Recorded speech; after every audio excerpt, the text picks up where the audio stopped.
What's going on? It's your boy Blackout Jones back again with another review of ReZero. Let's get into it, man. Really quickly, I'm on the road. Well, I'm no longer on the road to 100 subs. We hit that goal, so make sure you like, comment, subscribe down below.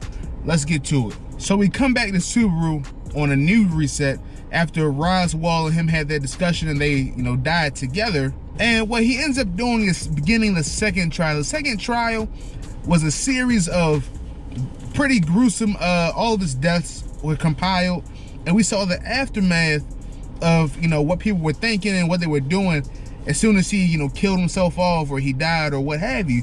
And then it's basically Subaru was just reaching a breaking point.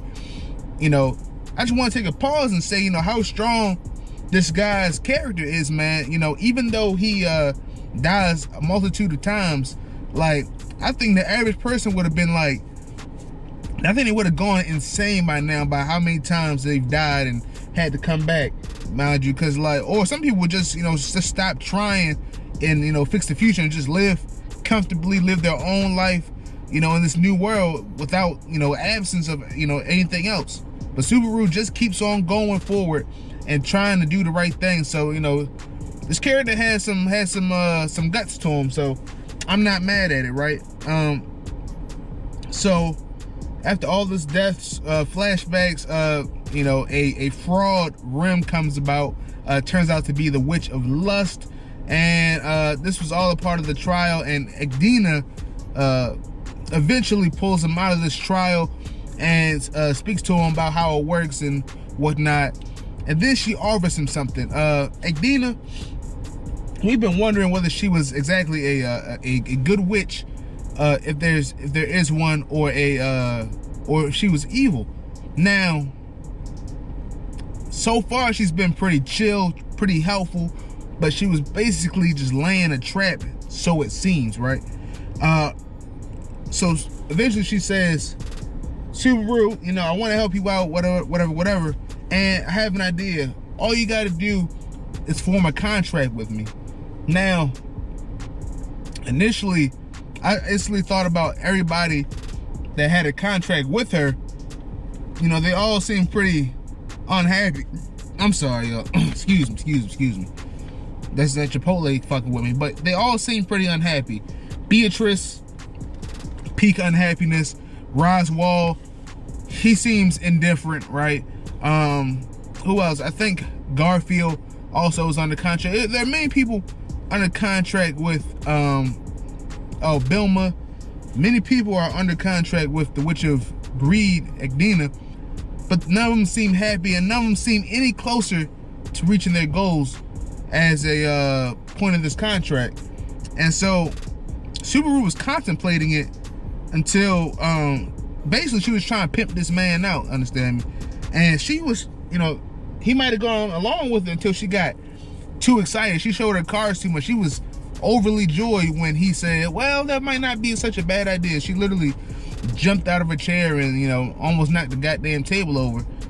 But luckily, the other witches came into the fold and were able to kind of make Subaru take a pause, think about it, and then she basically just tried to lay it out on the table. Subaru, he didn't even ask what she wanted initially, right? And then eventually he said, well, what are you getting out of it? What does it entail, really? And basically she asked for basically everything. Like, I think out of all the stuff that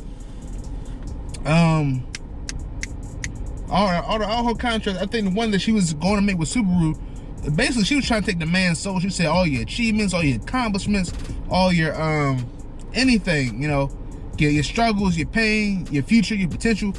I want a taste of it. A taste? No, you want that man's whole entire soul. Basically, she was just gonna try to go all the way this time. I ain't gonna lie to you. I think she was asking for too much, in my opinion, because at that point it's like basically she's sharing the consciousness of Subaru, and she still didn't, promise Subaru anything in particular, if you understand me. She's basically said, I will guide you on the path. I will guide you to the future you desire, right? And she was just trying to sell it so hard that basically it just turned Subaru off of it, because, it's like drugs, man. You don't gotta sell crack crack sells itself, understand me? Like, there's no need for her to sell it that hard if what she was doing was, you know, upright. And, you know, if it was something good, you know, everybody want to try to interfere and tell her, nope, nope, nope, nope, nope. Tell Subaru, no, no, no, no, don't do that, right? So, I mean, she goes on this long spiel, you know, Subaru, this, that, and the third, you know, it wants your soul. And then it got really creepy at the end, got really intense. And, you know, Subaru just said he just wasn't feeling it. He asked him one question about Beatrice, and that cleared up everything for him. And he was just like, because it was apparent that Echidna didn't give a fuck about, like, anything but her own greed. She is the witch of greed. You know, she didn't care who, you know, at what cost. She was just going to use people and use them to advance her own agenda, right? And Subaru was going to be the next pawn. Basically, Subaru was just going to give up everything in order to achieve his goal. So I'm glad Subaru didn't take this deal. Basically, he was going to sell his soul. He was going to be pimped out to Amelia, become one of her many, you know, underlings and shit like that. And I don't think it would have bode well for him. Because Echidna, really, she's been helpful, but, you know, this is all just laying a trap. Like, she's done many things to where as though Subaru didn't know it was going on. You know, she already put, like, the, you know, she put her hair. She is like he's already a disciple of the Witch of Greed. He didn't even know that. And she's just been doing sneaky shit, withholding information and whatnot this whole time. So, you know, can't be trusted at this moment.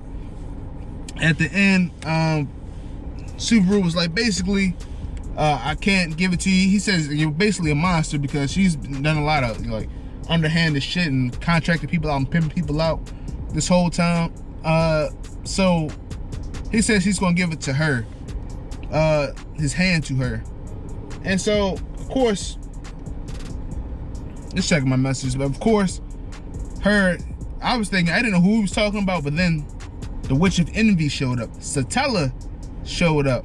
She came in, walking in like a boss bitch, you feel me? Stepping on through. So, we still don't know if all the other witches seem cool for the most part. Echidna was, you know, feel me? We thought she was good, but she might still be good. She's just greedy as fuck, you know. Don't give a fuck who she roll over. The Witch of Envy, we still haven't heard her talk. She obviously chose Subaru for a reason.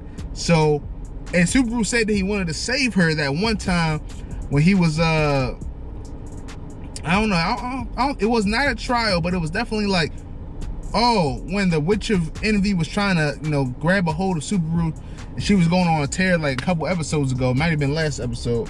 But he said that he was going to save her because the Witch of Envy was crying under her robe. So hopefully we get more detail on what she's all about and what she's really looking for, and if she's good or evil. But I think that'd be a good look for Subaru if she will be the one to help him out of everybody else, because, like, she's literally the cause of his return by death. There's a reason this happened, right? So overall, super solid episode. Hope Subaru, you know, I'm glad Subaru didn't get pimped out by her. Hopefully he can work on something with the Witch of Envy and whatnot, and, you know, turn things around. But overall, really good episode. I'm excited for the next episode. Like I said, this series is highly binge worthy.